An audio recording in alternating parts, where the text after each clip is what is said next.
idea. Okay, we were like, oh, we want to have customer centricity. I mean, real one, because we hear it everywhere.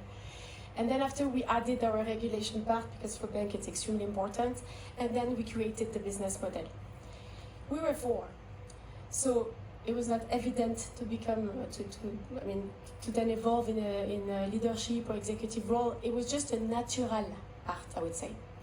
Then you continue doing the engagement. You continue being constant. You keep bringing results. Over time, it's a natural expectation, and that's how it goes. That's how I would present it. And then after, it depends on your values as well. What do you want? Is it in line with the value of the company?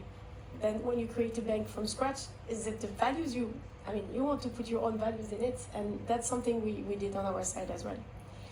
And I have a personal framework, and I always value three things. And it evolves over time. It doesn't mean that what I think is something you should think. It's what I think now. I think it needs to be impactful.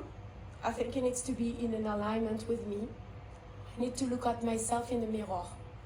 And I tell you, it's difficult, because sometimes you're like, gosh, you didn't treat that person properly. Yeah, we don't have time. Of course we do have time. And I value these type of things. And then growth. Personal growth for the company as well, and so on. And I'm always thinking of these three things. And then I'm always questioning. I took notes, because I need to really think of these things.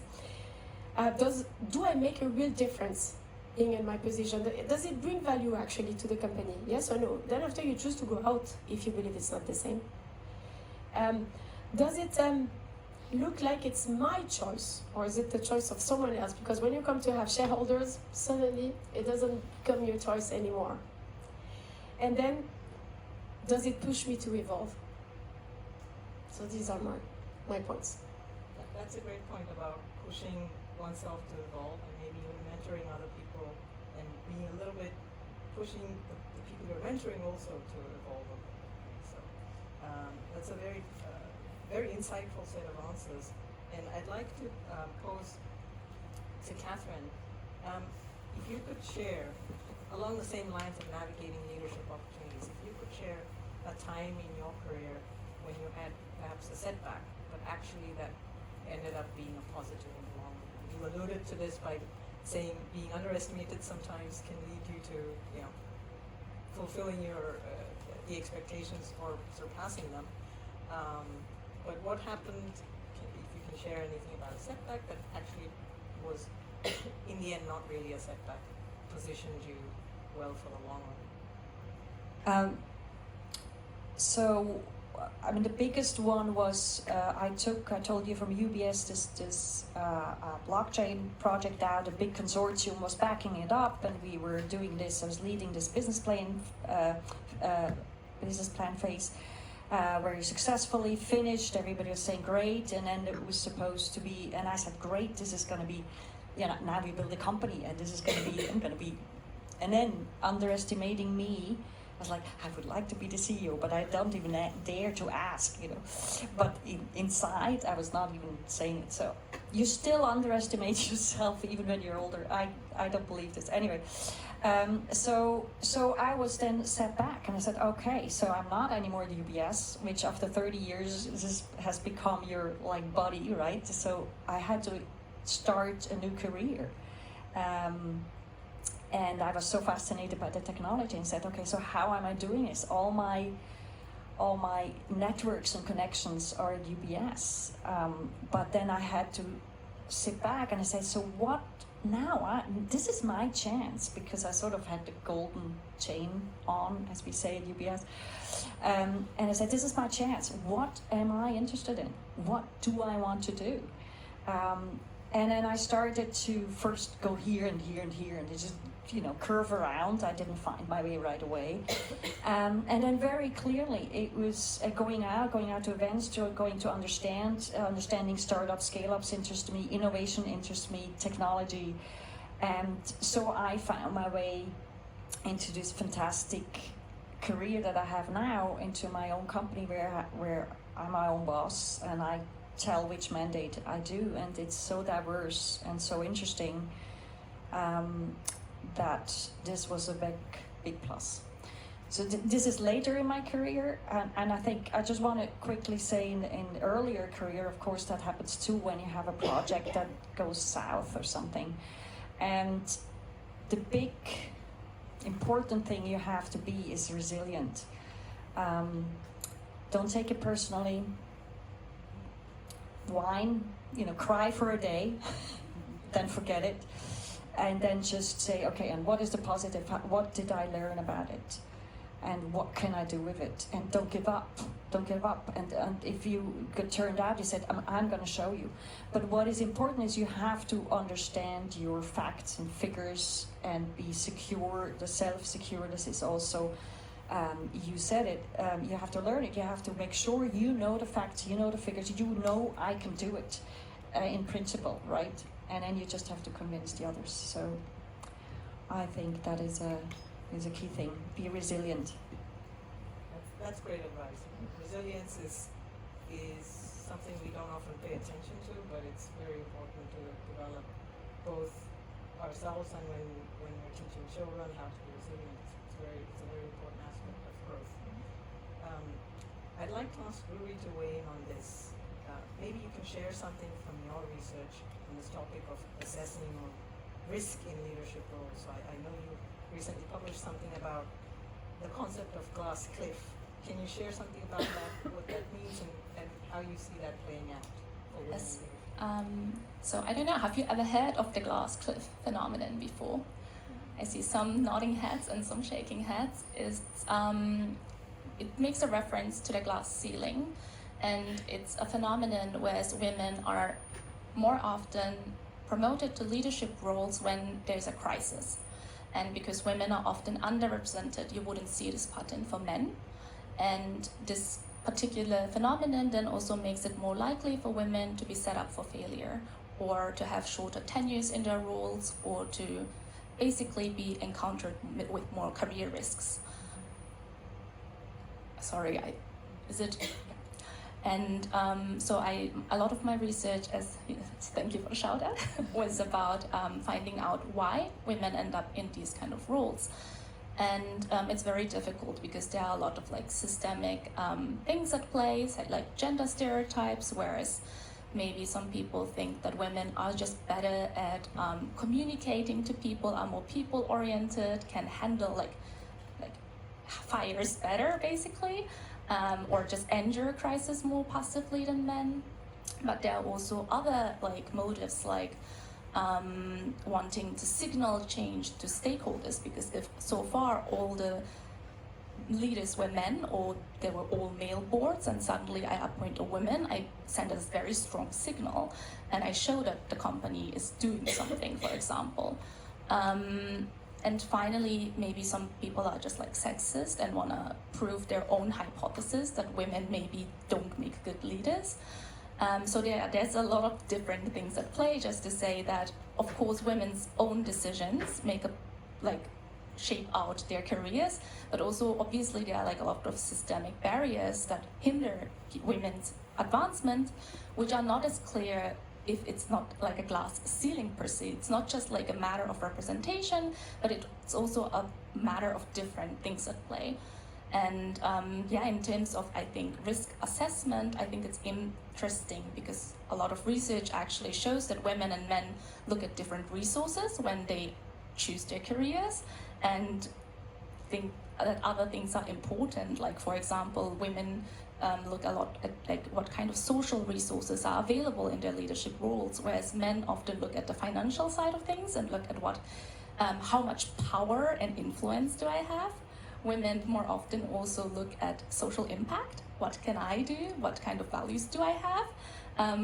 And I'm not saying that these are inherent differences or anything like that, just that gender norms and how women and boys and girls are treated as children already impacts later in their lives what kind of career impacts it has. So this was a very big answer, I'm sorry, but yeah, hopefully it makes, I don't know, I just hope that it makes people think, and that many things that are about systems and education and norms have a very big impact on actually careers. as well. Thank you. Yes, when I first came across the term glass cliff, I must say I hadn't quite thought about it that way, but it's an interesting way of seeing another aspect of looking at women in leadership, or even our own leadership careers, and knowing, am I offered this because I asked for it, or am I offered this for the situation at situational purposes at hand? That's quite an interesting issue to balance. So I found that very interesting. Thank you. We'll sort of move further along and look at something that has to do with leading with authenticity.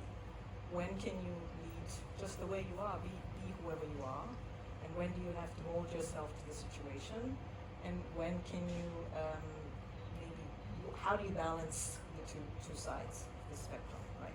So one of the negative aspects of that is if you are yourself, could it also lead to backlash or negative effects? For example, I'll ask Lenke to maybe start us off here. Have you experienced this sort of tug of war between being decisive versus being likable? And was being decisive in scenarios perceived as being aggressive, and has it led to backlash effects or negative consequences down the line?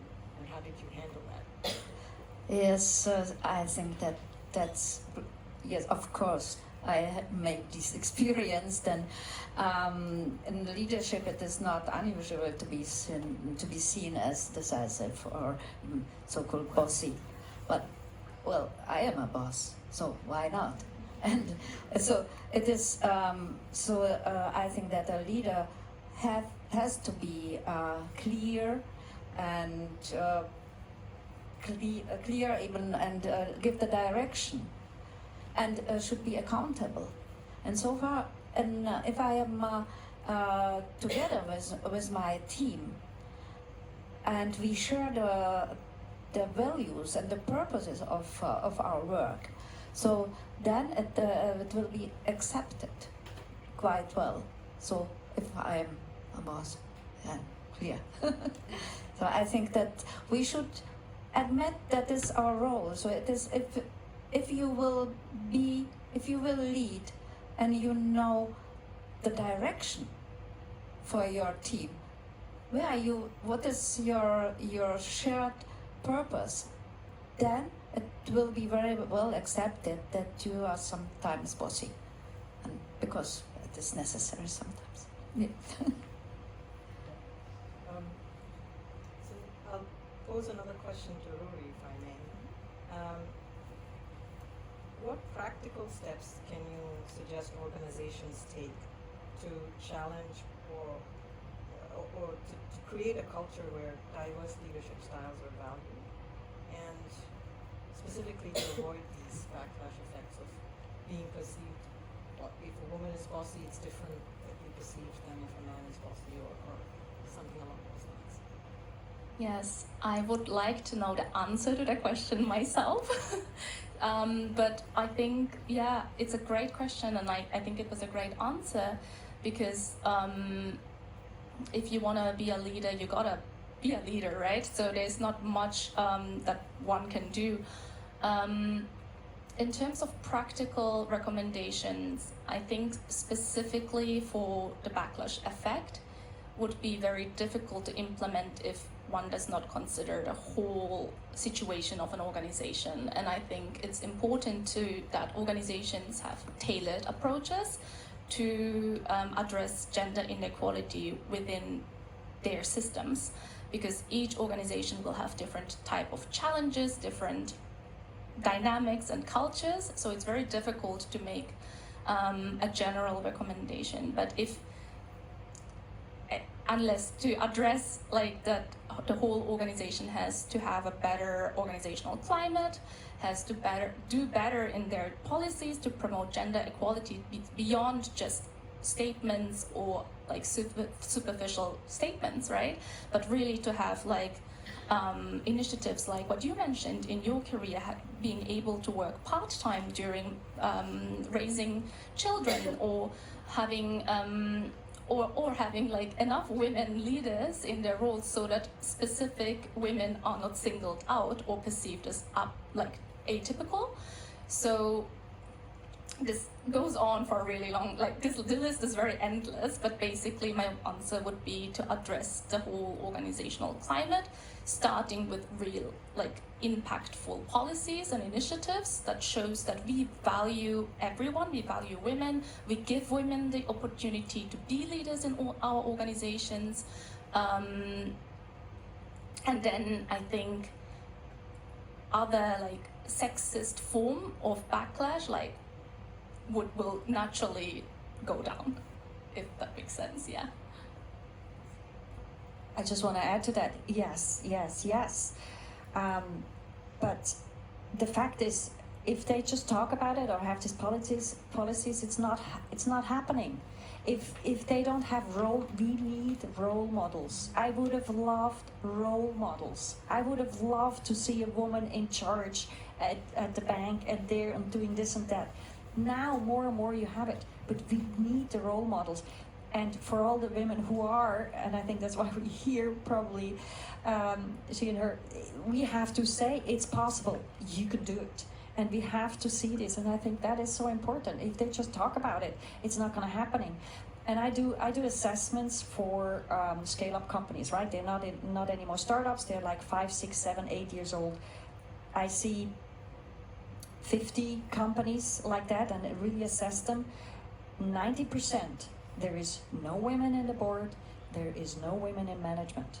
And when I say, but isn't your company like addressing the whole population, like not just 50% of the male? Don't you think you need to understand what the female side is doing or thinking or addressing them? And then they have always all tons of excuses. But I think we have to, not aggressively and not saying I'm not a ratio person, but just continuously remind them in a nice way. And because it's not coming with just policy. Not just on the ratio, but we had a very interesting talk at the office, is that you're trying to have that, 50-50.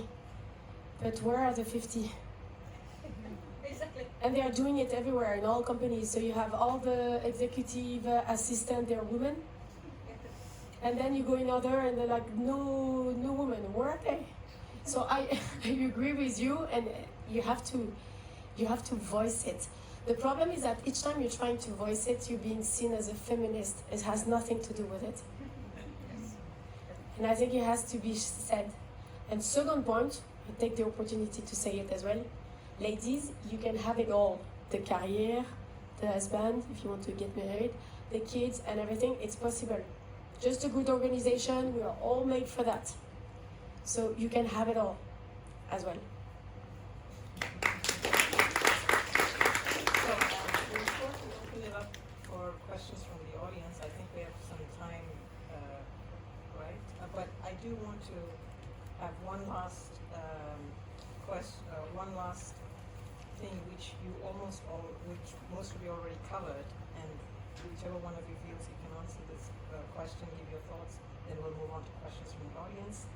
So, looking back, what do you wish your past organizations and teams had done differently, and how are you addressing those challenges now in your current roles?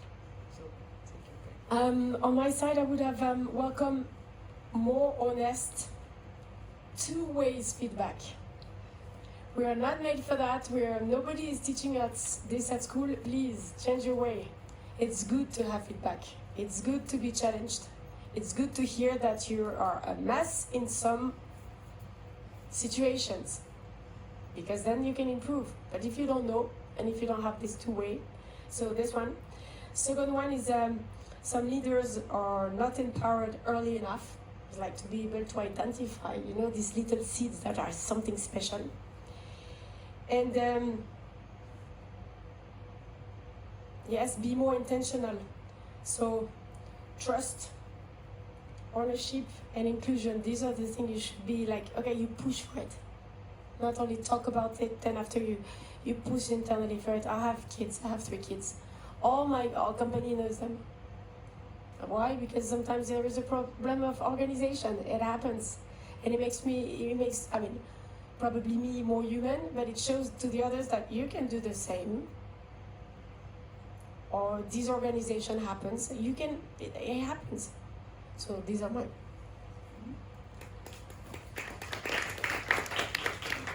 So I think actually these what could have been done differently. So we have speaking about it. That was my experience now after my company was acquired by a large technology American corporation. So that was something different, and for the first time now I made this experience with DEI department 2.5 years before and so on. But almost immediately I made the experience of the gap between the declared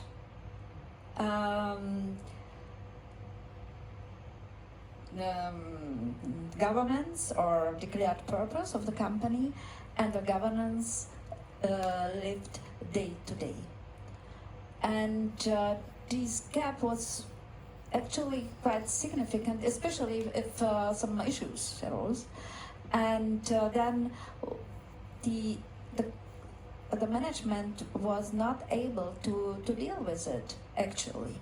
And the trust was eroding then in different teams. So that I was not able then somehow to change, because then after 2.5 years I left the company and retired.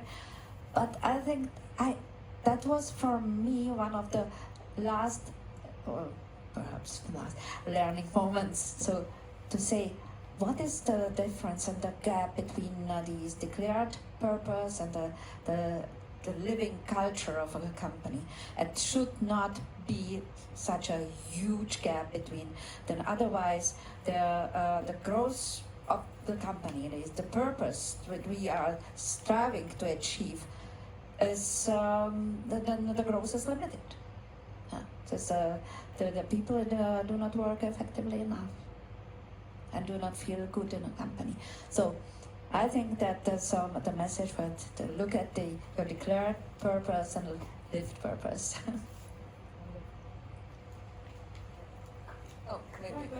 Maybe just quickly, I would be keen to hear your questions. I would like to say something that I liked that I had in my career and that you could do yourself too. It was like this was the wonderful thing in a big corporation. You have always this yearly evaluation. They could be painful, but they can be good. And then once in a while they go, and then I was in this high potential pool or whatever, and they say, okay, now write down, where do you want to be in 5 years? And then you start to be bold, because 5 years is not just tomorrow. And then you all of a sudden, oh yeah, I want to be head of this and this. So I wrote that down in a paper. I thought it goes in the trash. And whatever, 3 years later, they came and they said, we want you to head up what I wrote down, head up this department. And I said, oh no, I can't do that. I'm not able to do. I lost my confidence. They were trusting me to do it. And I was saying, no, I can't do it. But of course I took it then. But they had to really convince me. But that's also so typical women. Oh no, we would never ask this. So ask yourself, where do I want to be in 5 years? And look at this paper all the time.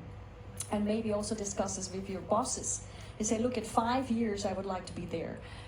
That. And then they say, aha, she wants to have a career. She wants to go that way. Yeah, let's look at her a little more carefully during these years. Yes, she can do it. And then you get it. So that's just something. I would love to add something to that. And I'm sure a lot of you have already heard it, but the statement of do anything like an average white man would approach. And I can say, like, from an evidence-based perspective, I can only recommend that as well. Because, yeah, as you said, and all of you have said, I think men or, like, because this is about gender, right? Men are perceived by people as the ideal worker because of stereotypes and because of how organizations are made. So women often have to prove themselves to show that, no, we can also be the ideal worker, or the ideal worker can look differently. Both sides of the equations work. And especially in career planning or advocating for themselves, it's often also that men are estimated, whereas women are underestimated, right? So yeah, I wanted to add that wisdom that I've seen. Very good. Thank you very much. All of the points really resonated with me, and I think with a lot of the audience. I'd like to open it up for some questions. I'm not sure how much time we have, but yeah. Thank you very much for very inspiring speeches and motivational phrases. I agree we are in very interesting phase of life where we promote women and we feel the drive, and I believe everyone has talents to change this situation, but we also agree that our society and our generation before us have certain stereotypes which are barriers in promoting women. And if we are in the ideal world, let's say in 10 years, I still have some doubts about certain characters, and I have a question to you, Katrin. You told about statistics of startups, that they are only male, but I think in the startups you need special character types. You should take risks, and male and female have different hormones, let's say. Male are so pumped with testosterone, and they love to take risks, and we are more on the earth. We think about nature, about children, etc., and we are more protected. So my question, just in general, I know there is no concrete answer, but don't you think that there are still differences between male and female hormone content? Thank you. Luckily they are. Luckily we have differences. We are not male. No, we are not. But for a company, if you found a company, you need the balance. You need everything. Yes, you need the testosterone and male and risk taking. And then you need somebody who says, okay, so how does it look like? And what are the facts behind it? And can we research? Yes, we need both. We need both. But it's true that the male are more, let's do it, and then they start it. But that's why I'm saying to this management always, yeah, but it's, try to have another perspective, which makes your company so much better. Diversity of thinking, that makes it strong. That's how companies, and it's proven. And there is research being done where it's proven when a mixed, and not just female companies, I'm not saying that at all. We need both. We need the male, absolutely. But a combination makes the company stronger and better, definitely. And there it is proven. Thank you.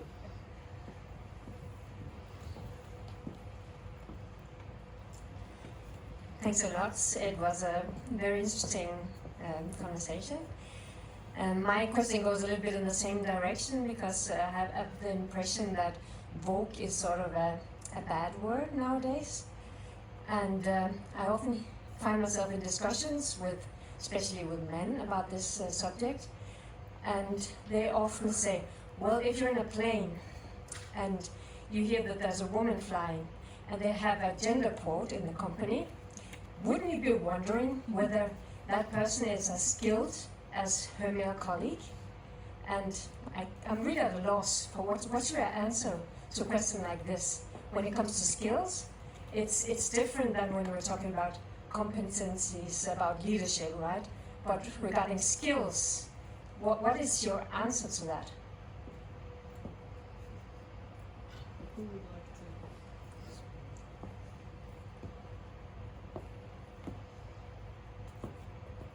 to? I'm probably not able to answer the question satisfactorily, so please go on. But I would also question then the skills of men, because they have been reaching those roles in an escalator or an elevator, right? Whereas women had to work so hard and prove themselves so much to reach the same positions as them systemically. And so whatever quotas do is not if well implemented, because I'm sure there are also cases where maybe it's not well implemented.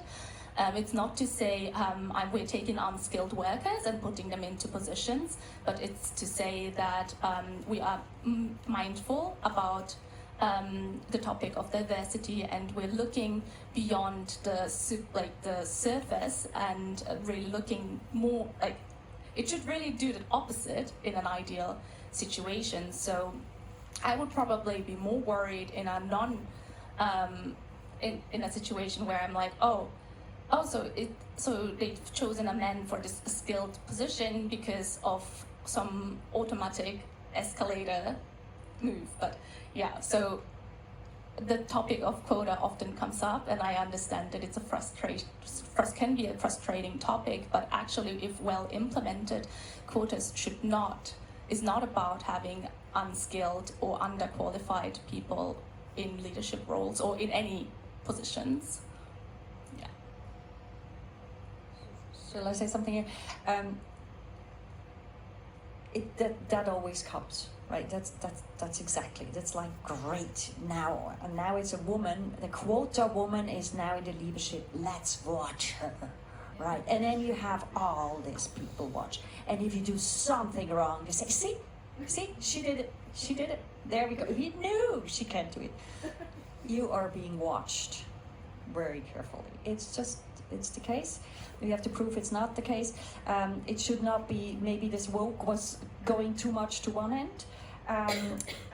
There are skilled work. The point is just try harder, because the women are not jumping out and say, here I am, I can do it. This is the point. You have to go and see, okay, who of these women can do it?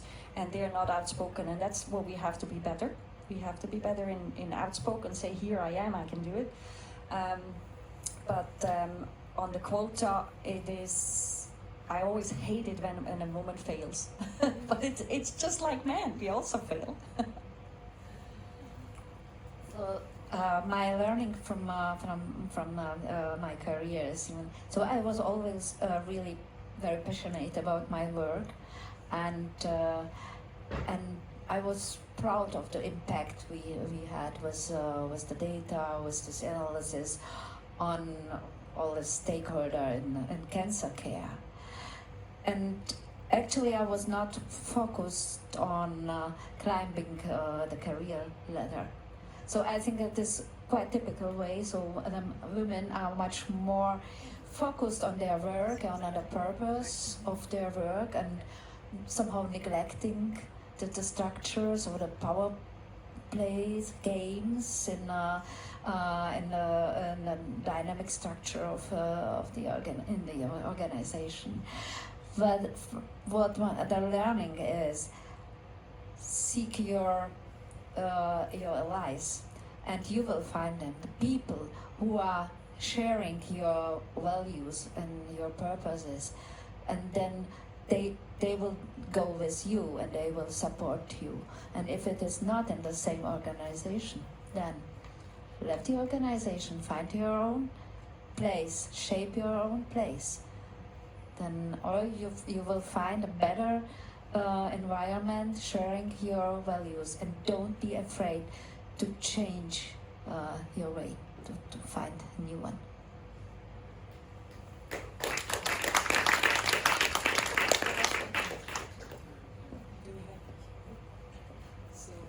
We'll wrap up now. I'm sorry we have to wrap up, but we can pose the question during the Opera networking session. Right now we'll move on to the mentorship tables. A huge thank you to Marion, Lenka, Uri, and Catherine for your insights. And thank you. Let's keep my hand up because I have a very important question. And it's a quick one. Please allow me this. Well, who said just keep your hand up, right? And I'm going to do that. Putting it into practice. Yeah, putting it into practice. Well, first of all, thank you so much. I'm just going to be quick. Actually, I have 4 questions, but I'm going to go with the most important one. I think you are leaders. You're not women in leadership. You are leaders. And I've been around the world and I've been attending lots of things, Australia, Germany. I've worked in male-dominated fields and so on. And it's so funny when you attend conferences where there are more men and they're talking about leadership, they're talking about the important things that leaders do.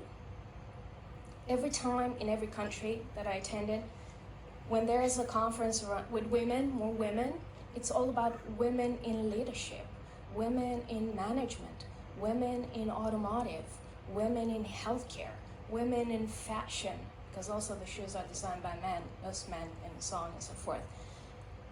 And I do not understand this kind of segregation, women versus men, the binary of women versus men in leadership. Can we just, and here I'm very provocative, can we just stop, I'm not saying complaining about being a woman and how hard it is for women to make it and the problems, we know them. Can we just talk about what it means to be a leader, what it means to be a good leader, what it means to make it as a leader independently from what we're wearing? Skirts, we're all pants here, yeah? Whatever. It's just like, at this point, you know, I just feel a little bit disturbed by women in leadership and women here and there, and it's all, we're more or less in our own soup, yeah? We're just in our own little boats and moving around, but yeah, it's very provocative, I know that, so apologies for my non-diplomatic take. But leadership, what's a good leader? And I imagine for all of you, and me, myself included, I've never had a woman boss, and all the opportunities that I was given, they were by men. So what's wrong with those men? Or what's right with those men for trusting women, actually trusting leaders, not women? I'll just leave it there, and if you have some comments, it would be great for everybody to hear. Thank you. Thank you for that big insightful question.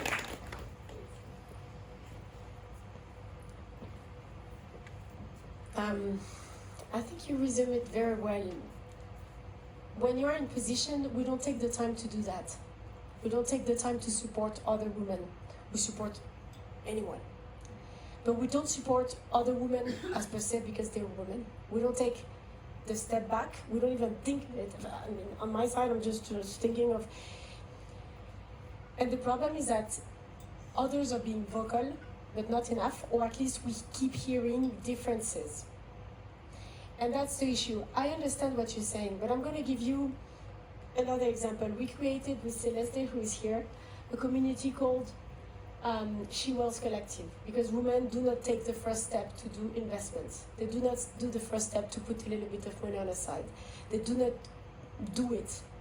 They don't take the first step, just a little bit, to think of it. And it all started from one thing, figures, KPIs. We didn't have the first year enough KPIs because of women as clients. And I was like, well, why? Did we do something wrong with the marketing? Is it only, I don't know, not addressing to women or so on? And we started to scratch a little bit more. I agree with what you're saying, and I understand it to some extent. There are still differences in our own country that we do not manage to resolve. We have 20% of difference for the same position between a man and a woman. So to that extent, I don't agree with you, because it happens that we created something like this because we didn't have the choice, because we have a difference. When we retire, and I say we because I include myself in it, when we retire, we have a difference of 30% between a woman and a man in Switzerland. These are figures for 2023 is what I'm saying. So yes, I would love to tell you we should not do that, we should not do the difference. We have this discussion very often. Why do we only do it from... Because we have differences and we don't resolve them. We also have our part of responsibility in this.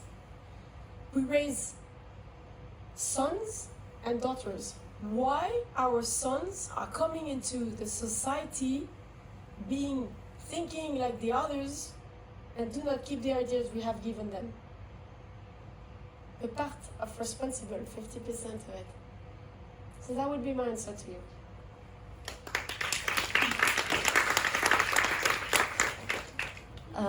So I can only agree. But actually, so I realized that I would give the same recommendation, what I mentioned before, to the men as the woman. It's exactly the same.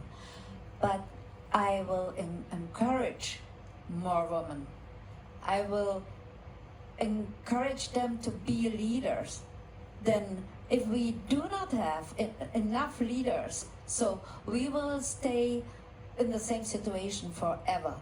So only women in a leader position will change the organization and in a sustainable way. And that's the purpose why we should always speak about women in leadership.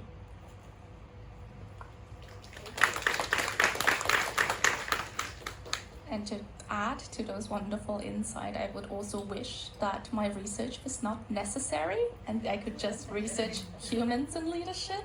But unfortunately, the experience of women is very different. And especially, we can't throw all women into one as well, right? We have a lot of intersectionality going on. For some women, access to leadership world is easier than for other women. This can be based on education, social, economic background. It can be based on ethnicity and so many different aspects, and that we didn't even talk about today. And so I think there's still a lot of value.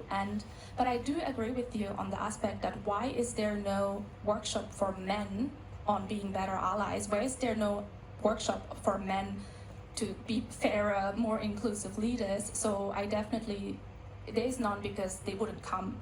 But I personally think there should be some mandatory workshop for men to be more inclusive, for example. So I totally agree with you on that it's not women's responsibilities to only women's responsibilities, and it's not fair that here again there's like a space where half of the conversation people are missing.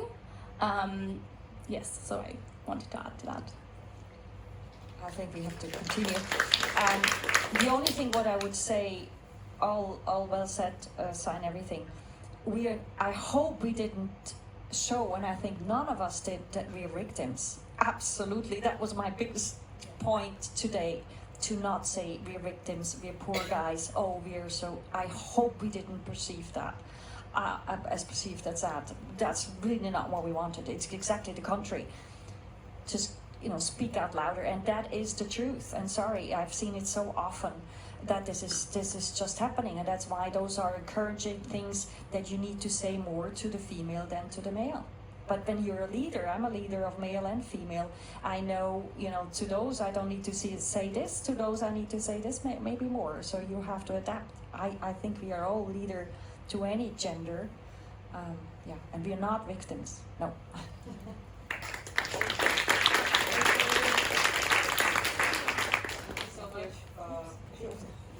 So now we are moving on to the mentorship tables. We have one last thing. Thank you so much. We have some chocolates after this heated discussion. And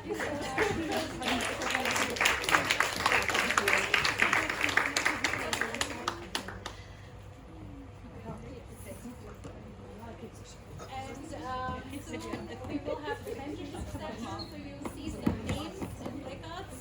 So I will just also, in case you need to see who's talking about what, then you can have a look.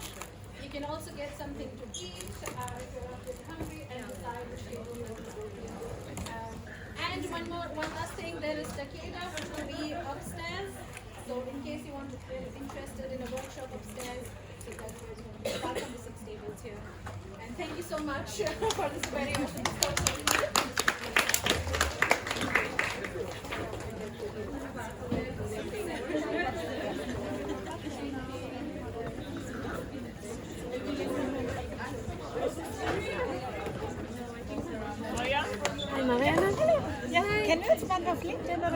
Linda. Ich habe. Du bist die Linda. Ja, genau. Ich habe eine Frage gestellt. Du sprichst ja Deutsch. Ja, genau. Ah, ich habe wegen dem nordischen Namen wahrscheinlich gedacht. Cool, dass du auch. Ich das nicht. Schön, dich zu sehen. Wo gehst du hin? Ich muss hier gerade die Schokoflecken. Ich habe gedacht, die letzte Workshop oder ja.